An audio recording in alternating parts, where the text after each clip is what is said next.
Hello friends, आज हम बात करेंगे जो बीएससी फिफ्थ सेमेस्टर केमिस्ट्री का यूनिट 1 हम लोग देख रहे थे, chemistry of alkanes and cycloalkanes. ठीक है, जिस पे आज हम बात करने वाले केमिकल प्रॉपर्टीज ऑफ एल्केन्स। ठीक है, एल्केन के रासायनिक गुण।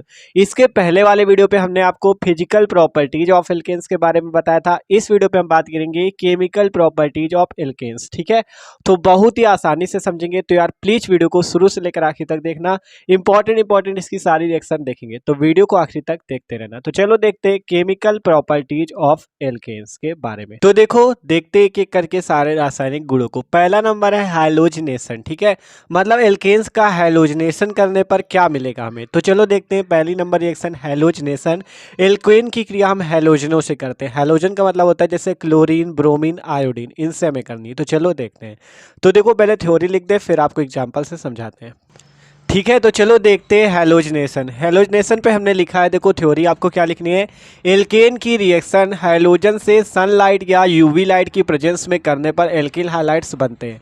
क्या लिखना है हैलोजनेशन, मतलब हैलोजन से क्रिया करनी। तो आपको सिंपल एल्केन जो होते हैं जैसे मेथेन, एथेन, प्रोपेन, ब्यूटेन, इन सब की रिएक्शन आपको किससे करनी है, हैलोजन। हैलोजन पहले ही हमने आपको बताया क्लोरीन, ब्रोमीन, आयोडीन। ठीक है, हैलोजन से सनलाइट, सनलाइट का मतलब सूर्य के प्रकाश में, या यूवी लाइट, यूवी लाइट मतलब यूवी प्रकाश या अल्ट्रावायलेट प्रकाश पे, ठीक है, की प्रेजेंस अर्थात उपस्थिति में करने पर एल्किल हाइलाइट्स बनते हैं। तो चलो बनाते हैं। सिंपल एल्केन लेना है। मान लो कोई भी एल्केन ले लेते हैं। मान लो पहला सदस्य हमने ले लिया, एग्जांपल लिखते हैं यहाँ पे एल्केन का। मान लो हम यहाँ पे ले ले मेथेन को ले ले, एथेन को ले लो, जिसका मनो वो ले लो। ठीक है, मान लो हमने ले लिया मेथेन, सिंपल मेथेन लिया। हैलोजन से क्रिया करनी है, आप क्लोरीन से भी कर सकते हो, ब्रोमीन से भी कर सकते हो, आयोडीन से भी कर सकते हो। मान लो हमने यहाँ पे कर दिया क्लोरीन से। ठीक है, जब क्लोरीन से रिएक्शन होगी, मेथेन की रिएक्शन क्लोरीन से होगी, किसकी उपस्थिति में, या तो सनलाइट की या यूवी लाइट की। ठीक है, यूवी लाइट की। मान लो प्रकाश की ऊर्जा जो है वो एच न्यू है। ठीक है, प्रकाश की ऊर्जा अगर एच न्यू है या लाइट की ऊर्जा एच न्यू है, तो आपको यहाँ पे एच न्यू की उपस्थिति इस तरह से दे देनी। प्रकाश की ऊर्जा अगर एच न्यू होती है, ई इक्वल टू होता है एच न्यू। ठीक है, तो एच न्यू यहाँ पे आपको लिख देना है। तो सिंपल मेथेन ने क्लोरीन से क्रिया की। क्लोरीन क्या है, एक हैलोजन है जिसका नाम है क्लोरीन। ठीक है, और ये क्या है, आपका एल्केन है। सिंपल, जब एल्केन हैलोजन से क्रिया करता है, सनलाइट या यूवी लाइट, तो यूवी लाइट में प्रकाश की जो ऊर्जा होती है एच न्यू होती है, तो हमने यहाँ पे लिख दिया है। जब इससे रिएक्शन होगी तो होगा क्या है, देखो यहाँ पे, यहाँ से आपको एक हाइड्रोजन बाहर करना है, यहाँ से एक क्लोरीन बाहर करना है, जिससे HCl आपका बाहर हो जाएगा। ध्यान से देखो, यहाँ से एक हाइड्रोजन, यहाँ से क्लोरीन, HCl बाहर हो गया। अब यहाँ बचा क्या, जब एक हाइड्रोजन निकल गया बचा CH3, तो CH3 लिख दिया। यहाँ एक क्लोरीन बचा, यहाँ क्लोरीन लिख दिया। बस ये सिंपल सी रिएक्शन होगी, इसका नाम है एल्किल हाइलाइड। ठीक है, एल्किल हाइलाइड। आपसे हमने कहा था अगर आप एल्केन की रिएक्शन हाइलोजन से यूवी लाइट या सनलाइट की उपस्थिति में या प्रेजेंस में करते हो तो एल्किल हाइलाइड आपको बन जाता है। ठीक है, तो इस एल्केन का नाम क्या है, देखो आप यहाँ पे सिंपल इनका नाम लिख लेना। ठीक है, इसका नाम क्या है, इसका नाम है मेथेन, और ये तो जानते हो क्लोरीन है, और ये आपका क्या है, मेथिल क्लोराइड। ठीक है, एल्किल हाइलाइड मतलब मेथिल, और क्लोरीन लगा तो क्लोराइड, और ये आपका हाइड्रोक्लोरिक अम्ल बाहर निकल गया। तो सिंपल, अगर आप एल्केन की रिएक्शन हाइलोजन से एच न्यू की उपस्थिति में करते हो तो मेथिल क्लोराइड बनता है या एल्किल हाइलाइड बनता है।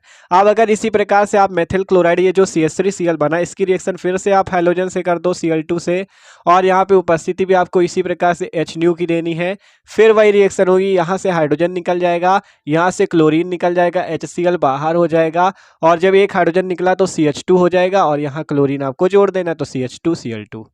ध्यान से समझो रिएक्शन। यहाँ क्या हुआ था, एक हाइड्रोजन बाहर निकला, क्लोरीन निकल गया, जो बचा लिख दिया CH3Cl। यहाँ भी वही हुआ, एक हाइड्रोजन निकला, एक क्लोरीन निकला, HCl निकल गया, जो बचा लिख दिया CH2Cl2। ठीक है, तो ये इसका नाम है मेथिलीडीन डाइक्लोराइड। दो क्लोरीन लगे इसलिए मेथिलीडीन डाइक्लोराइड। इसी प्रकार से और भी करना चाहो तो ये जो CH2Cl2 बना है, इसकी रिएक्शन आप फिर से Cl2 से कर सकते हो। यही एच न्यू की उपस्थिति हो जाएगी, यहाँ से फिर से हाइड्रोजन निकलेगा, यहाँ से क्लोरीन निकलेगा तो HCl बन जाएगा, और यहाँ क्या हो जाएगा, CH, यहाँ एक हाइड्रोजन निकल गया, CH बचा। अब यहाँ दो क्लोरीन, एक क्लोरीन बचेगा यहाँ, तो CHCl3। इसका नाम हो जाएगा ट्राइक्लोरोमेथेन या क्लोरोफॉर्म। इसका नाम था मेथिलीडीन डाइक्लोराइड, आप लिख लेना। इसका नाम है क्लोरोफॉर्म या ट्राइक्लोरोमेथेन। ठीक है, अब इसी प्रकार अगर मान लो आप CHCl3 की क्रिया फिर से क्लोरीन से कर देते हो, फिर से क्लोरीन से कर देते हो एच न्यू की उपस्थिति में, तो यहाँ से क्या हो जाएगा, यहाँ से फिर ये हाइड्रोजन, यहाँ से क्लोरीन निकलेगा, HCl बन जाएगा, और यहाँ पे ये क्लोरीन जुड़ जाएगा जिससे CCl4, जिसका नाम है कार्बन टेट्राक्लोराइड, कार्बन टेट्राक्लोराइड बन जाएगा। तो इस तरह से होती है आपकी एल्केनों की रिएक्शन की एल्केन की रिएक्शन हाइड्रोजन से सनलाइट या यूवी लाइट के प्रेजेंस में करने पर एल्किल हैलाइड बनते हैं। सिंपल आपने देखा मेथेन की क्लोरीन से क्रिया हुई, मेथिल क्लोराइड और HCl बना। तो ये आपकी मेन रिएक्शन है, ठीक है। अगर आप फिर से और भी ज्यादा करना चाहते हो तो मेथिल क्लोराइड की फिर से क्लोरीन से करोगे तो होगा क्या, वही हाइड्रोजन बाहर निकलेगा, यहाँ से हाइड्रोजन बाहर निकलेगा और यहाँ से आके क्लोरीन जुड़ेगा। देखो यहाँ से हाइड्रोजन बाहर निकलेगा और यहाँ से एक क्लोरीन आके जुड़ेगा, फिर यहाँ से हाइड्रोजन बाहर निकलेगा, एक क्लोरीन जुड़ेगा, यहाँ से हाइड्रोजन बाहर, क्लोरीन जुड़ेगा। यहाँ पे भी वही हुआ था, हाइड्रोजन बाहर निकला, क्लोरीन जुड़ा, जिससे CH3Cl।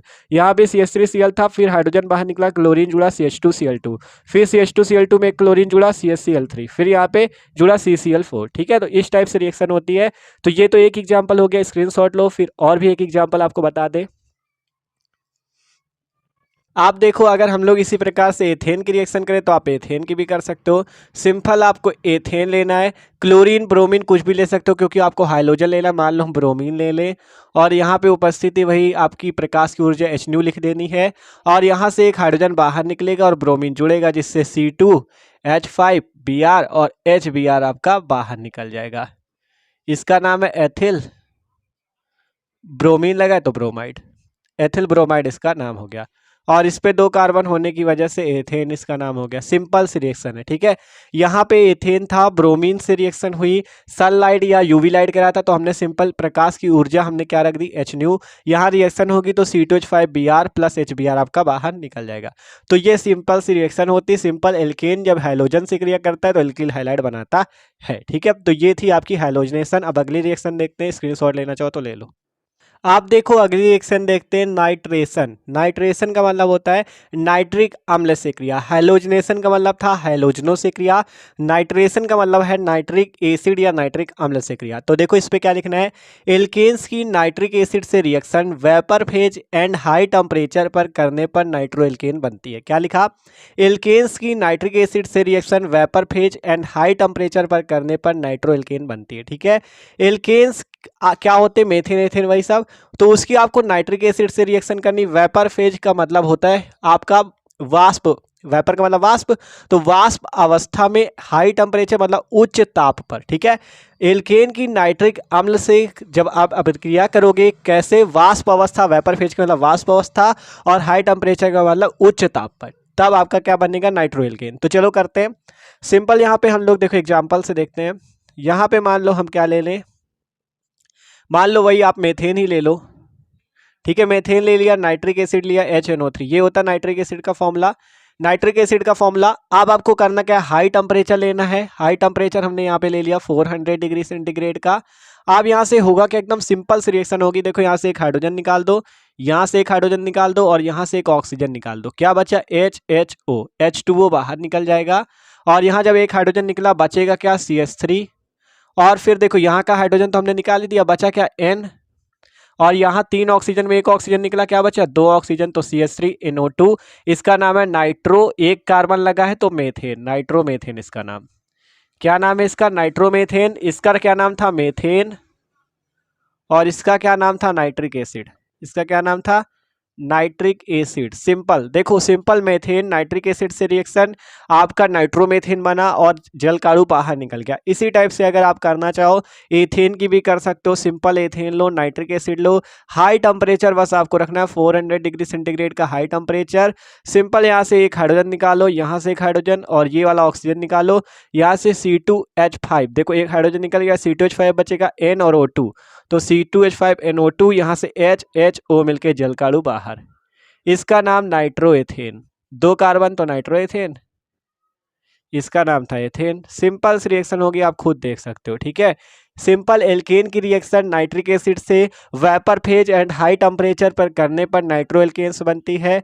मेथेन नाइट्रिक एसिड से रिएक्शन करके नाइट्रोमेथेन, एथेन नाइट्रिक एसिड से रिएक्शन करके नाइट्रोएथेन। इसी प्रकार से सारे एल्केन नाइट्रेशन करते हैं तो नाइट्रिक एसिड से रिएक्शन होकर नाइट्रो एल्केन बनती है, ठीक है। तो ये रिएक्शन भी समझ में आ गई होगी। आप देखते हैं अगली रिएक्शन, तो आप लोग इसका स्क्रीनशॉट ले लो। आप देखो अगली रिएक्शन आती है हमारे पास, सल्फोनेशन। सल्फोनेशन मतलब सल्फ्यूरिक अम्ल से क्रिया, ठीक है। सल्फोनेशन पे क्या होगा, in only higher alkanes sulphonation takes place at 400 degree centigrade with very concentrated H2SO4 on heating. मतलब कि आपसे ये क्या कह रहा है, इन ओनली हायर एल्केन्स, केवल ये हायर एल्केन्स पे ही होगी रिएक्शन। जैसे methane, ethane, propane, butane, pentane इनमें नहीं होगी। जो आपके हेक्सेन से ज़्यादा के होंगे इन्हीं पे होगी, ठीक है। ये जो आपके हायर एल्केन या उच्च एल्केन होंगे, ठीक है, जैसे हेक्सेन पे 6 कार्बन है, इस टाइप से ये रिएक्शन केवल हायर एल्केन पे ही होती है।